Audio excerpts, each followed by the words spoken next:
Crazy Stupid Love, written by Dan Fogelman, has the best dialogue in any fiction. Better than Quentin Tarantino's Pulp Fiction, better than Jack Palahniuk's Fight Club, better than Gillian Flynn's Gone Girl, and pretty much anything you could think of. Why such a blatantly false assumption? Okay, you're probably right. That assumption is stupid and I realize it. However, knowing fully that claiming anything is best in fiction is a rather stupid thing to spew, I still vehemently believe that Crazy Stupid Love is perhaps one of the best movies and, moreover, perhaps one of the best romance stories that showcases a masterful use of dialogue. Okay. I know you want me to shut up and get to the why of why I would make such a ludicrous claim. Well,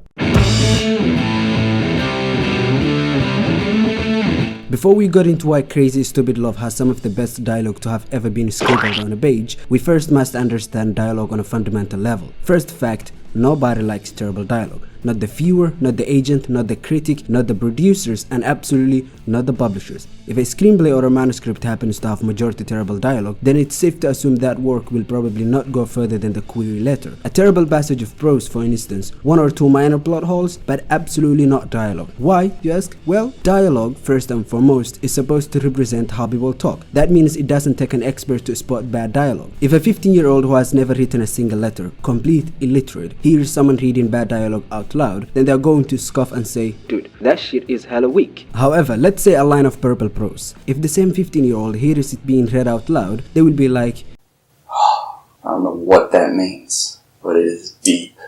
While it's easy to escape with bad prose, it's honestly impossible to escape with bad dialogue. Now that we have established everyone can tell the difference between good and bad dialogue, from your granny to the edgy teenager, let's then say in order for me to unequivocally prove that Crazy Stupid Love has some of the crunchiest dialogue out there, we must first understand what makes good dialogue. There are, without any order, 3 keys to good dialogue.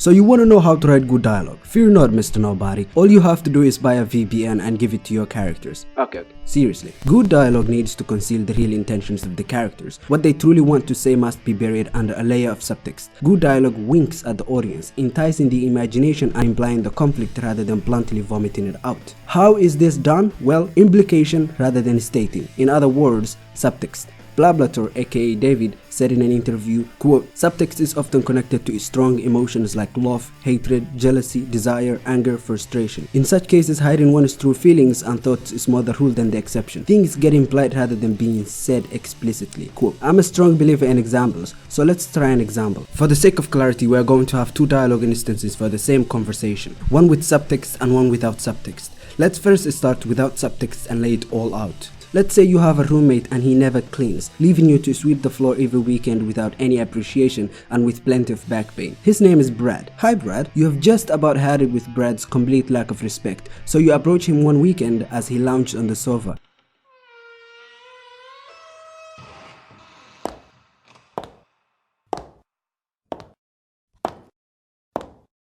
Brimming with bad thoughts, you storm over to him and halt just before you smash into him. I'm tired of your shit, Brad. You have to clean the room this week. But I'm too lazy to clean. Now go away. The episode is about to finish.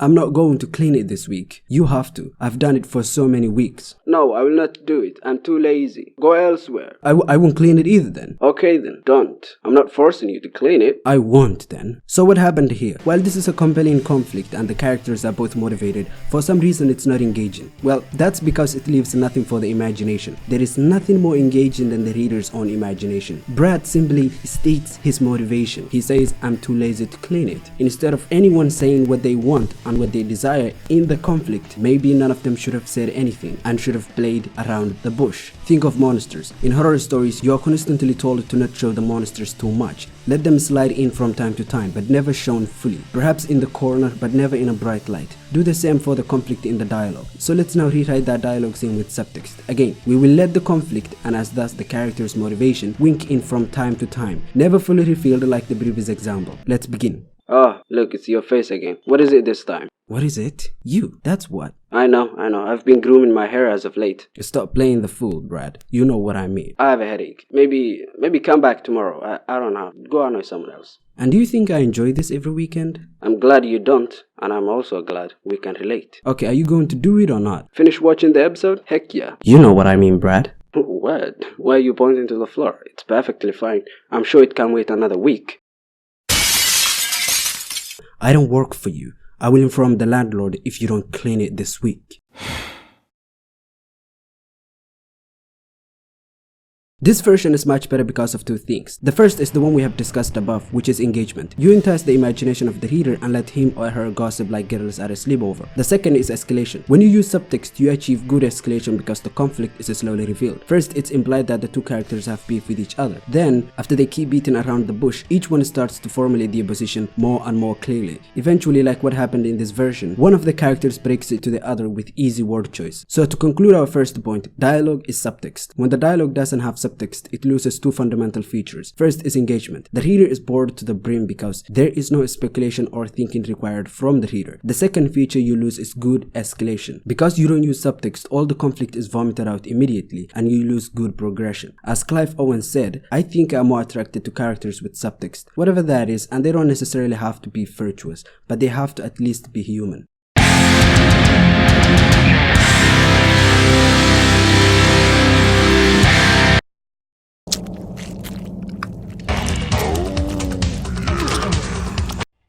The second pillar to good dialogue is dialogue written for the ear. As you know, screenplays are a written format and the dialogue of any movie originates from the screenplay. This is why it's important to write dialogue that is written for the ear. There is no better predictor of good dialogue than the ear. And as H.W. Brandt said, quote, "The more of my readers I encounter who say, often apologetically, that they're actually listeners, the more I write for the ear rather than the eye." Quote. Most movies, for instance, go terrible with the dialogue at the screenplay stage. The reason is because the dialogue isn't read out loud during the writing process. Got it, great. The Transformers, for instance, is a good example of what terrible dialogue sounds like. First of most, it violates the first pillar of good dialogue, which is subtext. Second to the foremost is that, well, no one speaks like the characters in the Transformers do.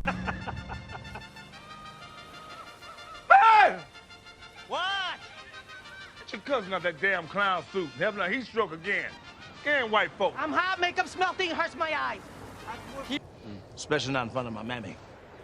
That's my mammy. Hey, mammy! Oh, don't be like that. If I had a rock, I'll bust your head, bitch. Say, man, she deaf, you know? Batman vs Superman as well as Suicide Squad are another two dishonorable mentions. Good dialogue is one written for the ear, not the eye. Often screenwriters will say that it's the job of the actor to articulate the dialogue in a natural way. And to that I say,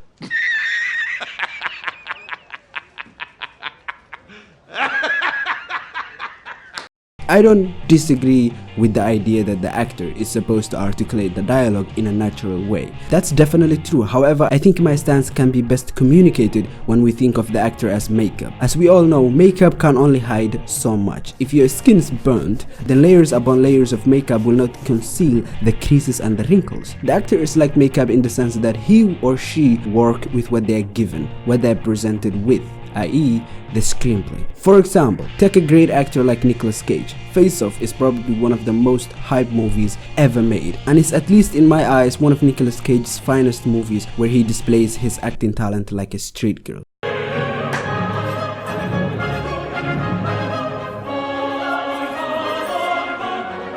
However, the same actor with the same skills, who has shown us his acting talent on many occasions, can start in a movie like Left Behind or any of these equally and at times worse movies. After years of his women in terrible movies, the same actor, the same Nicolas Cage we have known since his prime days, surfaces again to deliver us Mandy. For me, one of the better outings of 2018. An actor like Nicolas Cage works with what he's given. If he is given a terrible screenplay, then he will act out that terrible screenplay. Take another actor like Leonardo DiCaprio. We can all agree he is possibly the finest pretender to have ever graced the silver screen. His movies are majority excellent, his acting matched by few. That being said, how can the same actor star The Man in the Iron Mask in 1998, perform terribly, yet has started in What's Eating Gilbert Grape 5 years earlier in 1993 when he was much younger and just establishing his foot in the acting world? That's because Leonardo DiCaprio is an actor. The actor does not write the story, he acts it out.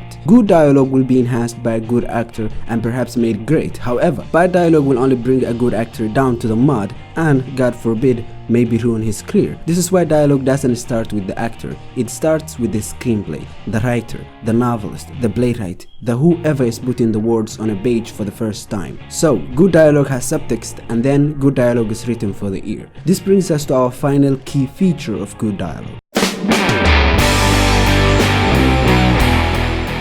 Good dialogue is dialogue that is unique to the character. This one is pretty self-explanatory, but in all honesty, while sounding simple on the surface, it's probably one of the hardest ones to pull off. First of all, there are two ways a writer can write dialogue that is unique to a character. The first way is by having unique voice for that specific character. Basically, they should sound different from the other characters in the movie. The second way is to examine the character. The writer has to study the character like they are going to be examined on it. Know their desire, their flaw, their history, and most of all, what they need. Desire and need are different. Desire is what the character thinks they need, while need is what their flaw is blinding them to. And you two motherfuckers need Jesus. Anyways, another video for that. For now, let's say that the writer needs to know the flaw, desire, and need of the characters very well. Once they do that, they will be able to write dialogue that is engaging and, most of all, unique to that specific character. So to recap this episode, good dialogue is dialogue that has subtext, is written for the ear, and is unique to the characters in the story. We're now finally back to crazy, stupid love. Cal and Emily are a married couple and they're going through a nasty divorce. So Emily misses Cal and thinks that he has moved out of the house. However, Cal is snuck back into the house to take care of the plants, pretending to be a topiary, though it's all an excuse to see Emily. Ladies and gentlemen, party people in the place to be, all you listeners, I know and you know what to do. 10, 9, 8, 7, 6, 5, 4, 3, 2.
Hello? Hi, Cal. Hi. So I'm just calling,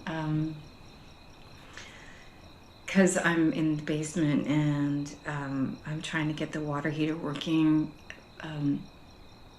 because the pilot light's out and I don't know how to relight it. So I'm sorry to bother you. No, it's fine. That's fine. Call me. I'm glad you called about this. I'll just walk you through it, okay? Okay. All right, so there's a gray door. You see the gray door? Yeah. Okay, just slide that down. Okay. There's a red button. The word push on it. I wrote the word push on it. So you push it and you turn it to the right. I got it. And then just put the match in. Oh, there it goes. Just have to slide the gray door down again. You're good to go. Oh. Well, thanks, Cal. I appreciate your help. Oh, you know what? Just call anytime with stuff like that. That's... Oh, yeah. Yeah, oh. Sure. So I'll talk to you soon. Yeah, and, thanks again. No, that's my pleasure. Don't want you to blow up the house. Bye.